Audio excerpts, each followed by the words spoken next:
আসসালামু আলাইকুম, স্বাগত জানাচ্ছি আরটিভি সকালের সংবাদে। আপনাদের সাথেই আছি আমি সালিহা পারভিন সাথী। ছাগলকাণ্ডে সমালোচিত এনবিআর এর সাবেক কর্মকর্তা মতিউর রহমানের প্রথম স্ত্রী লায়লা কানিজ লাকির নামে বেনামে বিপুল সম্পদের তথ্য পাওয়া গেছে। এলাকাবাসী জানায় বিলাসবহুল বাড়ি, বিশাল আয়তনের পার্ক, ইকো রিসোর্ট সহ অঢেল সম্পদ রয়েছে তার। অভিযোগ আছে স্বামীর সহযোগিতায় এসব সম্পদ গড়েন তিনি। নরসিংদী থেকে নূরে আলম রনির তথ্যছবিতে আরও জানাচ্ছেন ইমরুল কায়েস। কোরবানির 15 লাখের ছাগলই কাল হলো এনবিআর এর সাবেক কর্মকর্তা মতিউর রহমানের জন্য। একে একে বেরিয়ে আসছে পরিবারের সদস্যদের বিপুল সম্পদের তথ্য। সবচেয়ে বেশি সম্পদের তথ্য পাওয়া গেছে প্রথম স্ত্রীর নামে। মতিউর রহমানের শ্বশুরবাড়ি নরসিংদীতে 4 কানি জমির ওপর আলিশান বাড়ি, 40 বিঘার ওপর ওয়ান্ডার পার্ক ও ইকো রিসোর্টের সন্ধান মিলেছে। এছাড়া দেশের বিভিন্ন স্থানে ভবন, জমিজমা, পার্ক ও ইকো রিসোর্টের তথ্য মিলছে, যার বেশিরভাগই প্রথম স্ত্রী লায়লা কানিজ লাকির নামে। অভিযোগ আছে স্বামীর প্রভাব খাটিয়ে পছন্দের জমিও দখল করতেন তিনি। 200-250 লোক সন্ত্রাস মন্ত্রী লয়ে আইসা এটা ফাঁকা করছিস। আমি বাধা দিতে গেছি, পরে বলছে কি বোন কি লাকির জায়গার মিজা বাধা দিতে আইসা। অবৈধ পয়সা না কামাই করে তাইলে এমনি সম্পদ কিনতাতো না। নরসিংদীর মরজালে লাকির নামে গড়ে তোলা ওয়ান্ডার পার্কে একাধিক কটেজ, সুইমিং পুল, বিভিন্ন রাইড সহ বেশ কয়েকটি ভাস্কর্য রয়েছে। তবে দেশজুড়ে সমালোচনার পর লাকির মালিকানা অস্বীকার করেন পার্কের দায়িত্বরতরা। লায়লা কানিজ লাকি ম্যাডাম না, আগে মিডিয়াম আসেন আর কি, পরে মানুষের কাছ থেকে পরে দাবি দাবি করে মনে হয় কিনছে আর কি। মালিকে আবুল খায়ের মানিক, উনি এটার প্রতিষ্ঠাতা। লাকির মতো লাকি। কলেজের শিক্ষক থেকে বিনা প্রতিদ্বন্দ্বিতায় রায়পুর উপজেলা চেয়ারম্যান হয়েছেন বলে জানান স্থানীয় নেতারা। ওনার তো টার্গেট হলো লাকির অঢেল টাকা। আমরা ওনাকে চিনতাম, জানতাম, কিন্তু এইভাবে চিনতাম না এখন যেভাবে পত্র পত্রিকায় আসতেছে। জানা যায় বিভিন্ন আর্থিক প্রতিষ্ঠানে 3,55,00,000 টাকা, নরসিংদী ও গাজীপুরে 100 বিঘা জমিও রয়েছে মতিউর রহমানের প্রথম স্ত্রী লায়লা কানিজ লাকির নামে। তবে যার এত সম্পদ, সমালোচনা শুরুর পর থেকে তার সন্ধান মিলছে না। রায়পুরা উপজেলা চেয়ারম্যান কার্যালয়েও অনুপস্থিত তিনি। বাসা ও কার্যালয়ে একাধিকবার যেয়েও কারো বক্তব্য পাওয়া যায়নি। ইমরুল কায়েস, আরটিভি। সুরমা নদীর পানি কমে সুনামগঞ্জে বন্যা পরিস্থিতির আরও উন্নতি হয়েছে। সকালে সুরমা নদীর পানি বিপদসীমা 46 সেন্টিমিটার নিচে দিয়ে প্রবাহিত হয়। তবে ধীর গতিতে পানি কমায় অনেকে আশ্রয় কেন্দ্র থেকে বাড়ি ফিরতে পারছেন না। বন্যায় কাঁচা ঘরবাড়ি ক্ষতিগ্রস্ত হয়েছে। জেলা প্রশাসন জানিয়েছে এখনও জেলার 450 আশ্রয় কেন্দ্রে 9,500 বন্যার্ত মানুষ অবস্থান করছেন। তাদেরকে খাদ্য সহায়তা দেওয়া হচ্ছে। জেলা পানি উন্নয়ন বোর্ডের নির্বাহী প্রকৌশলী মামুন হাওলাদার জানিয়েছেন সুরমা নদীর পানি বিপদসীমার নিচে দিয়ে প্রবাহিত হচ্ছে। হালকা বৃষ্টিপাত হলেও বন্যা পরিস্থিতির উন্নতি হচ্ছে।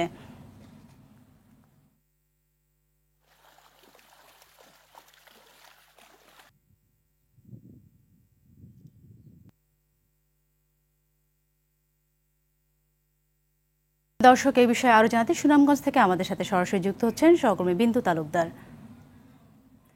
বিন্দু, বন্যা পরিস্থিতি এখন কোন পর্যায়ে রয়েছে আর ক্ষতিগ্রস্তরা যারা আছেন তারা পর্যাপ্ত পরিমাণে সহায়তা পাচ্ছেন কিনা জানাবেন। আর আরেকটি বিষয় জানাবেন যে আমরা জানি বন্যা পরবর্তীতে বন্যার্তরা বিভিন্ন পানিবাহিত রোগে ভয়াবহভাবে আক্রান্ত হন, সেই বিষয়ে আপনার কাছে কি তথ্য আছে?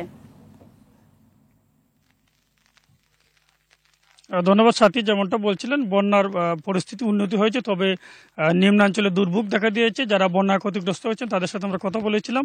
তারা যেমনটা জানিয়েছেন যে বন্যার পানি বাড়িঘর থেকে নেমে গেছে, বাড়িঘর ক্ষতিগ্রস্ত হয়েছে। বিশেষ করে যারা কাঁচা ঘর বাড়ি, তাদের বিটের মাটি সরে গেছে, দরজা জানালা বেড়া নষ্ট হয়ে গেছে। তারা জানিয়েছেন যে সরকার থেকে সহযোগিতা পেলে তাদের উপকার হবে, কারণ 2022 সালের বন্যা ক্ষতিগ্রস্ত হয়েছিল এবং ঘুরে দাঁড়ানোর মাত্র 2 বছরের মাথায় আবার ক্ষতিগ্রস্ত হয়েছে তারা। তাই সরকার থেকে সহযোগিতা বা পুনর্বাসন হলে তাদের ঘুরে দাঁড়ানো বা ঘর বাড়ি মেরামত কষ্ট হবে। আরেকটি তথ্য জানতে চেয়েছেন যে বন্যা পরবর্তী পানিবাহিত বিভিন্ন এলাকায় রোগ দেখা দিয়েছে বলে আমরা জানতে পেরেছি। তবে সুনামগঞ্জের সিভিল সার্জন যেমনটা জানিয়েছেন যে আসলে রোগের প্রকোপ এত না, হাসপাতালে এখন পর্যন্ত কোনো রোগ আসেনি। যারা বিভিন্ন রোগে আক্রান্ত হচ্ছেন তারা নিজেরাই চিকিৎসা নিচ্ছেন। তবে স্থানীয়রা আশঙ্কা করছেন যে বন্যার পানি নামার সাথে সাথে বিভিন্ন এলাকা পচা আবর্জনা দুর্গন্ধ সৃষ্টি হচ্ছে, এতে বিভিন্ন রোগ ব্যাধি দেখা দিতে পারে। আমরা জেলা প্রশাসনের সাথে কথা বলেছিলাম। জেলা প্রশাসক যেমনটা জানিয়েছেন যে বন্যায় যারা ক্ষতিগ্রস্ত হচ্ছে তাদের পুনর্বাসনের বিষয়ে সরকার এলাকাভিত্তিক তালিকা সংগ্রহ করছেন। যারা ক্ষতিগ্রস্ত হয়েছেন তাদেরকে সরকার থেকে পুনর্বাসনের উদ্যোগ নেওয়া হবে। যদি সরকার তাদের অর্থ বরাদ্দ দেয় তাহলে যারা চরমভাবে ক্ষতিগ্রস্ত হচ্ছেন তাদেরকে অর্থ দেওয়া হবে। আরেকটা তথ্য জানিয়ে রাখতে চাই, 2022 সালে সুনামগঞ্জে 50,000-এর বেশি ঘরবাড়ি ক্ষতিগ্রস্ত হয়েছিল। সে সময় আমরা দেখতে পেয়েছি যাদের কাঁচা ঘরবাড়ি ক্ষতিগ্রস্ত হয়েছে তাদেরকে ডেউটি নগদ টাকা দিয়েছিল। তাই ক্ষতিগ্রস্তরা আশা করছেন যে এইবারও সরকার তাদের পাশে দাঁড়াবেন, ঘরবাড়ি মেরামতে ডেউটিন এবং নগদ সহায়তা দিবেন। জেলা প্রশাসক ঘাটি তথ্য জানিয়েছেন যে বন্যা পরবর্তী রোগ ব্যাধি মোকাবেলায় সুনামগঞ্জের প্রতিটি ইউনিয়নে একটি করে মেডিকেল টিম কাজ করছে এবং যারা আশ্রয়কেন্দ্রে রয়েছেন তাদেরকে এখনো ত্রাণ সহায়তা দেওয়া হচ্ছে, বিশুদ্ধ পানি দেওয়া হচ্ছে এবং সার্বক্ষণিক খোঁজ রাখছেন জেলা উপজেলা প্রশাসন এবং স্থানীয় জনপ্রতিনিধিরা। সাথে এই ছিল সুনামগঞ্জের বন্যা পরিস্থিতি এবং বন্যা পরবর্তী খবর। অসংখ্য ধন্যবাদ আপনাকে। গত কয়েক সপ্তাহে 2 দফা উজানে পাহাড়ি ঢল ও বৃষ্টির প্রভাবে সুনামগঞ্জে যে বন্যা হয়েছে তাতে ব্যাপক ক্ষয়ক্ষতি হয়েছে বিভিন্ন স্থানে। জেলার 8,000 পুকুর তলিয়ে যাওয়ায় ভেসে গেছে কোটি টাকার মাছ ও পোনা। ফলে ক্ষতিগ্রস্ত হয়েছে জেলার 7,000 মাছ চাষি। ক্ষতি পোষাতে সরকারের সহযোগিতা চান তারা। সুনামগঞ্জ থেকে বিন্দু তালুকদারের তথ্য ছবিতে জানাচ্ছেন ইমরুল কায়েস। বন্যার পানিতে থই থই পুরো এলাকা। এ চিত্র সুনামগঞ্জের বিভিন্ন হাওর ও পুকুরের। সম্প্রতি উজানের ঢলে ও ভারী বৃষ্টিতে প্লাবিত হয়েছে জেলার নিম্নাঞ্চল। এতে জেলার প্রায় 8,000 পুকুর তলিয়ে গেছে। পুকুরে থাকা প্রায় 4,000 মেট্রিক টন মাছ ও 2 কোটি মাছের পোনা বন্যার পানিতে ভেসে গেছে। পুকুরের পাড় ভেঙে প্রায় 10 কোটি টাকার ক্ষতি হয়েছে। হাওর, বিল ও পুকুরে বছরে লক্ষাধিক মেট্রিক টন মাছের উৎপাদন হলেও আকস্মিক বন্যায় পথে বসার উপক্রম মৎস্যচাষীদের। এ পরিস্থিতি থেকে উতরাতে চান সরকারি সহযোগিতা। দুইয়াল জায়গা দুইটা ফিশারি 20-22 লাখ টাকার মাছ নিচে গিয়ে বাসাইয়া সরকারে এরা কিচ্ছু আমরা দেখে না। আমরা কি উপায় রোহন টোনও পাই না। আমরা বাঁচতাম কিরকম, বাঁচার একটা পদ্ধতি আমরা দেখাই দিন সরকার সাহেব। এখানে প্রায় 20 থেকে 25 লক্ষ টাকার মাছ আছিল। এইগুলা মনে করেন যে বন্যার সময় সুতে বাসাইয়া নিচে কিছু আমরা নেট মারছি, মাইরা যতটুকু পারি আটকাইছি। আমার পুকুর 10টা, এর মধ্যে আপনার আমার 5টা ঠিক রয়েছে আর 5টা নেট দেওয়া ছিল, কিন্তু অতিরিক্ত পানির থাকার কারণে আমার নেটগুলা ছিঁড়ে আমার মাছগুলো সব চলে যায়। এবারের বন্যায় ক্ষতির পরিমাণ প্রায় 100 কোটি টাকা। আর ক্ষতিগ্রস্ত মৎস্যচাষীদের তালিকা করে সহযোগিতার আশ্বাস দিচ্ছেন জেলা প্রশাসন। আনুমানিক প্রায় 4,000 মেট্রিক টন মাছ হবে, যেটার বাজার মূল্য প্রায় 62 কোটি টাকা এবং কিছু অবকাঠামোগত পুকুরের ক্ষয়ক্ষতি হয়েছে, সেগুলো সব মিলে প্রায় 72 কোটি টাকার মতো ক্ষয়ক্ষতি হয়েছে। মৎস্যের এবং কৃষির যে ক্ষয়ক্ষতি হয়েছে সেই ক্ষয়ক্ষতিগুলো নিরূপণ করার জন্য সংশ্লিষ্ট দপ্তর সহ ইউনোগণ কাজ করছে। এগুলো ক্ষয়ক্ষতি নিরূপণ করা হলে আমরা রিপোর্ট পাঠাবো। এর প্রেক্ষিতে যখন কোনো বরাদ্দ আসবে আমরা এগুলো যেন যারা প্রকৃত ক্ষতিগ্রস্ত তাদের মধ্যে বরাদ্দ করা যায়, প্রদান করা যায়, সেই ব্যবস্থা গ্রহণ করব। সুনামগঞ্জে ছোট বড় মিলিয়ে প্রায় 20,000 পুকুরে মাছ চাষ করা হয়। এর সঙ্গে যুক্ত রয়েছে প্রায় 17,000 মাছ চাষি। ইমরুল কায়েস, RTV। সাম্প্রতিক ভারত সফর নিয়ে সংবাদ সম্মেলন করবেন প্রধানমন্ত্রী শেখ হাসিনা। বেলা 11টায় গণভবনে এই সংবাদ সম্মেলন অনুষ্ঠিত হবে। ভারতের প্রধানমন্ত্রী নরেন্দ্র মোদীর আমন্ত্রণে 21 জুন 2 দিনের রাষ্ট্রীয় সফরে ভারতের নয়াদিল্লি পৌঁছান প্রধানমন্ত্রী শেখ হাসিনা। এই সফরে 2 প্রতিবেশী দেশের মধ্যে ক্রমবর্ধমান সম্পর্ক আরও সুসংহত করতে 7টি নতুন এবং 3টি নবায়ন সহ 10টি সমঝোতা স্মারক স্বাক্ষর করেছে ঢাকা ও নয়াদিল্লি।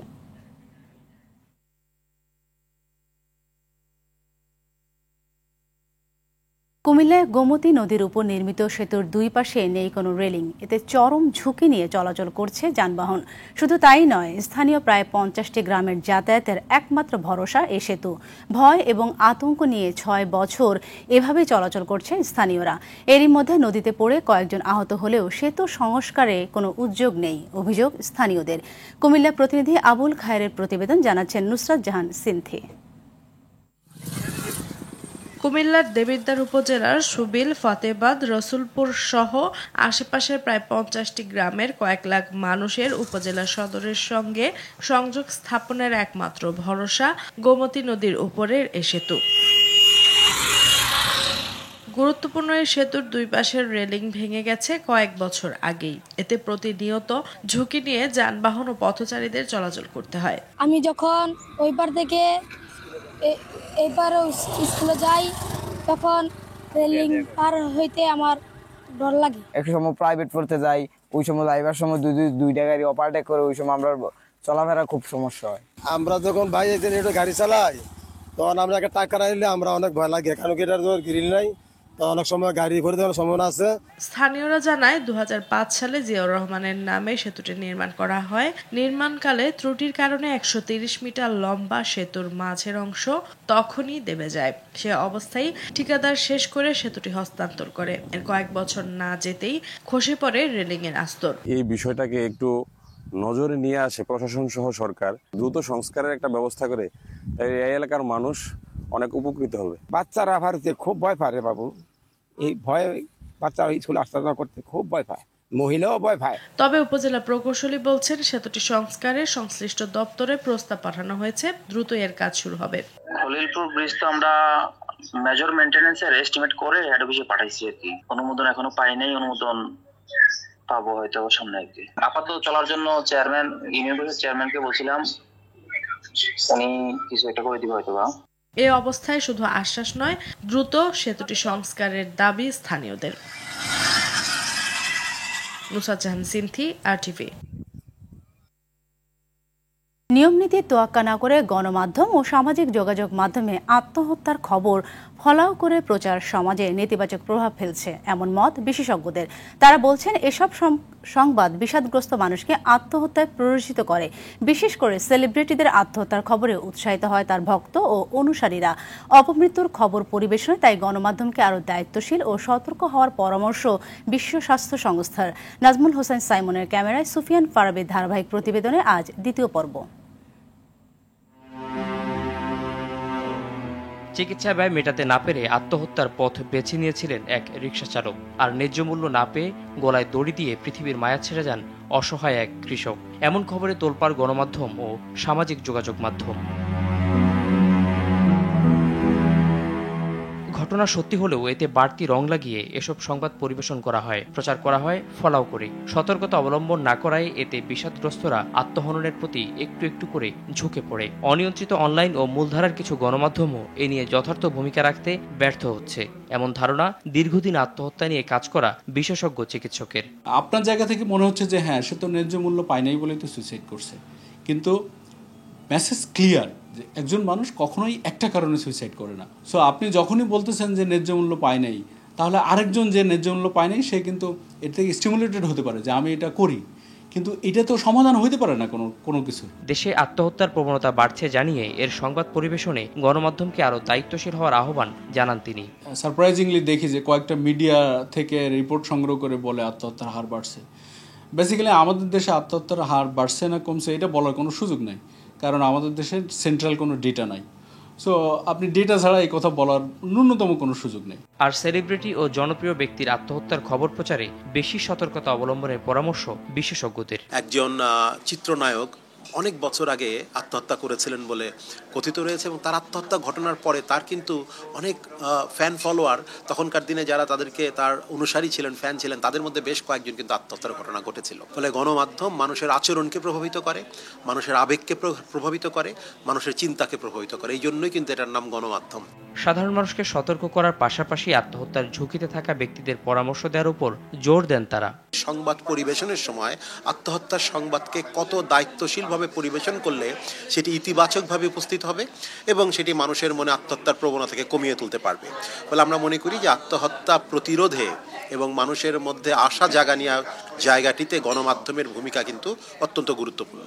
হতাশাগ্রস্তদের মাঝে বেঁচে থাকার আশা জাগাতে গণমাধ্যমকে আরও দায়িত্বশীল ভূমিকা পালনের আহ্বান জানালেন বিশেষজ্ঞরা।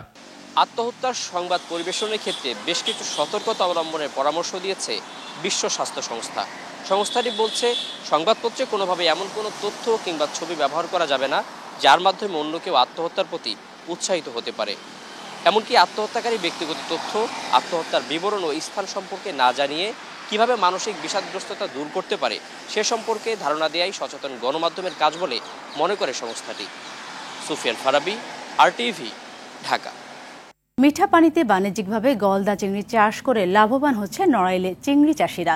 এখানকার চিংড়ির গুণগত মান ভালো হওয়ায় দেশের চাহিদা মিটিয়ে রপ্তানির মাধ্যমে তা অবদান রাখছে দেশের অর্থনীতিতেও। নড়াইল থেকে সুজয় বক্সির পাঠানো তথ্য ছবিতে সৈয়দা সামিয়া তামান্নার রিপোর্ট। গলদা চিংড়ি চাষে সম্ভাবনাময় এক জেলা নড়াইল। চিংড়ি বিক্রি করে বছরে অন্তত 700 কোটি টাকা আয় করছে স্থানীয় চাষিরা। একসময় এখানকার বিস্তীর্ণ মাঠে ধান, পাট ও গম চাষ হতো, আর এখন সেখানে চোখে পড়ে চিংড়ির ঘের। বিশেষ করে জেলা সদর লোহাগড়া ও কালিয়া উপজেলায় ঘের তৈরি করে মিঠা পানিতে বাণিজ্যিকভাবে চাষ করা হচ্ছে গলদা চিংড়ি। মাত্র কয়েকজন চাষি চাষ করলেও কম খরচ ও লাভ বেশি হওয়ায় দিন দিন বাড়ছে এর চাষাবাদ। আমাদের নড়াইলে যত জমি ছিল বিল চাচড়িয়া, বিল পাটেশ্বরী, সমস্ত জমিগুলো এখন ঘেরের আওতায়। আমাদের এই ঘের থেকে এই কুমড়ি থেকে কয়েক কোটি টাকার মাছ বিক্রি হয়। আর কুমড়ি গ্রামের সব লোকজনই ঘের কাটতে সব ভালোই আছে, আনন্দ আছে। জেলার বিভিন্ন জায়গায় গড়ে উঠেছে অন্তত 20টি চিংড়ি বিক্রয় কেন্দ্র। চাষিরা 5টি গ্রেডে চিংড়ি বিক্রি করে এখানে। স্থানীয় চাহিদা মিটিয়ে এখানকার চিংড়ি রপ্তানি হচ্ছে জাপান, ইংল্যান্ড, যুক্তরাষ্ট্র, সৌদি আরব, ভিয়েতনাম সহ বেশ কয়েকটি দেশে। খুলনায় চলে যায় আর কি, খুলনায় যে কোম্পানি দেয় ওরা বিভিন্ন দেশে আর কি সাপ্লাই দেয়। 750, 800। আর বড় যেগুলো এগুলো বিক্রি হয়েছে ওই বিভিন্ন দেশেতে ব্যাপারী আসে, তার বড়গুলো গ্রেড করে নিয়ে যায়। জেলার চিংড়ি চাষ বাড়াতে চাষিদের সব ধরনের সহযোগিতা দিচ্ছে স্থানীয় মৎস্য বিভাগ। আমরা চিংড়ি উৎপাদনের পাশাপাশি কিন্তু গুণগত মানসম্মত চিংড়ি উৎপাদনের জন্য কিন্তু আমরা কাজ করছি। চিংড়িতে যাতে কোনো ধরনের অ্যান্টিবায়োটিক সোর্স তার দ্বারা পলিউটেড না হয়, তার জন্য আমরা চাষি পর্যায়ে উদ্বুদ্ধকরণ সহ বিভিন্ন কাজ করি, বিভিন্ন প্রশিক্ষণের ব্যবস্থা আছে। গেল এক দশকের ব্যবধানে জেলায় ঘেরের সংখ্যা বৃদ্ধি পেয়েছে 1591টি, যার সঙ্গে জড়িত রয়েছে অন্তত 50,000 মানুষ। উৎপাদন আগে যা ছিল তার চেয়ে কিন্তু এখন বেড়েছে। সৈয়দা সামিয়া তামান্না, RTV। এবার আন্তর্জাতিক প্রসঙ্গ। কারামুক্ত হয়েছেন উইকিলিক্সের প্রতিষ্ঠাতা জুলিয়ান অ্যাসাঞ্জ। দীর্ঘ কয়েক বছরের আইনি লড়াইয়ের পর সোমবার কারাগার থেকে মুক্ত হন তিনি। জানা যায়, ফৌজদারি অপরাধের দোষ স্বীকার করে মার্কিন কর্তৃপক্ষের সঙ্গে সমঝোতা চুক্তির পর অ্যাসাঞ্জকে কারামুক্ত করা হয়। 2010 ও 2011 সালে ইরাক ও আফগানিস্তান যুদ্ধ নিয়ে যুক্তরাষ্ট্রের লাখ লাখ গোপন নথি ফাঁস করে হইচই ফেলে দেন উইকিলিক্স প্রতিষ্ঠাতা অ্যাসাঞ্জ। 52 বছর বয়সে অ্যাসাঞ্জের বিরুদ্ধে জাতীয় প্রতিরক্ষা সংক্রান্ত তথ্য ফাঁসের ষড়যন্ত্রের অভিযোগ আনে যুক্তরাষ্ট্র। গেল 5 বছর যুক্তরাজ্যের কারাগারে আটক ছিলেন তিনি। সেখান থেকে যুক্তরাষ্ট্রের প্রত্যার্পণের বিরুদ্ধে আইনি লড়াই চালিয়ে যাচ্ছিলেন।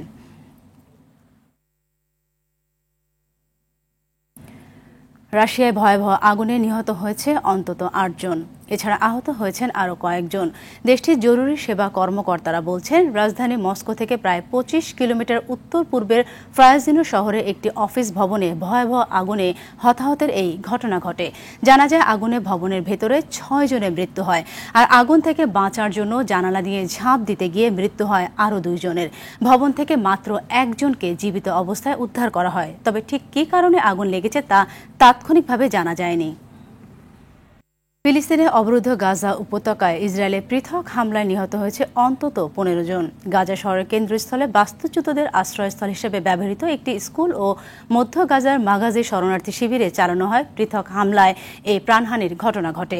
হামলায় আহত হয়েছে আরও বেশ কয়েকজন। ফিলিস্তিনের জাতিসংঘের ত্রাণ ও শরণার্থী সংস্থা UNRWA বলছে, ধ্বংসস্তূপে পরিণত হওয়া গাজার শিশুরা অপুষ্টি ও পানি শূন্যতায় মারা যাচ্ছে। এদিকে ইসরায়েল প্রধানমন্ত্রী বেনিয়ামিন নেতানিয়াহু বলছেন, হামাসের সঙ্গে যুদ্ধবিরতি চুক্তি হলেও যুদ্ধ চলবে। ফিলিস্তিনি স্বাধীনতাকামী সংগঠন হামাস বলছে, নেতানিয়াহুর এ মন্তব্য প্রমাণ করে তিনি প্রেসিডেন্ট জো বাইডেনের দেওয়া যুদ্ধবিরতি প্রস্তাব প্রত্যাখ্যান করেছেন। প্যারিস অলিম্পিকে জায়গা করে নেয়া আর্চার সাগর ইসলামকে বিমানবন্দরে অভ্যর্থনা দিয়েছে বাংলাদেশ আর্চারি ফেডারেশন। তুরস্ক থেকে ভোরে দেশে ফেরেন আন্তালিয়ার ওয়ার্ল্ড কোটা টুর্নামেন্টে সিলভার মেডেল জয়ী সাগর। বিমানবন্দরে সাগরকে স্বাগত জানান আর্চারি ফেডারেশনের সাধারণ সম্পাদক কাজী রাজিব উদ্দিন আহমেদ চপল। ওয়ার্ল্ড কোটা টুর্নামেন্টে ভালো করা সাগর এ সময় অলিম্পিকে পদকের স্বপ্নের কথা জানান।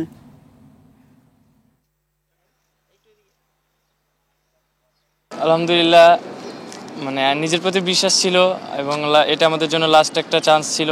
ইনশাল্লাহ আমরা চেষ্টা করছি এর আগে, মানে ওখানে যাওয়ার আগে গেমের প্রিপারেশনটা অনেক ভালো ছিল। আমরা ন্যাশনালে আমাদের লাস্ট প্রিপারেশন ছিল আমাদের ন্যাশনাল, তো আলহামদুলিল্লাহ আমরা ওখানে অনেক স্ট্রাগল করছি। আলহামদুলিল্লাহ অনেক হার্ডওয়ার্ক করার পরে আমরা গেমে গেছি। আলহামদুলিল্লাহ নিজের প্রতি বিশ্বাস ছিল, আল্লাহর রহমত ছিল, সবার দোয়া ছিল, আলহামদুলিল্লাহ পারছি। ইচ্ছা তো সবসময় বড় থাকে, ইনশাল্লাহ বাংলাদেশের জন্য মেডেল বয়ে আনবো, যেহেতু আগে কেউ পারে নাই বাংলাদেশের। ইনশাল্লাহ চেষ্টা করবো, নিজের প্রতি বিশ্বাস আছে, আল্লাহ যদি ওরকম হেদায়েত দান করেন ইনশাল্লাহ আপনারা দোয়া করবেন যেন দেশের জন্য মেডেল বয়ে আনতে পারি। সকালের সংবাদ এই পর্যন্ত। সবশেষ সংবাদ জানতে যে কোনো মোবাইল ফোন থেকে 24141 নম্বরে ডায়াল করুন। মধ্যাহ্নের সংবাদ দুপুর 12টায় দেখার আমন্ত্রণ রইল। ধন্যবাদ সবাইকে।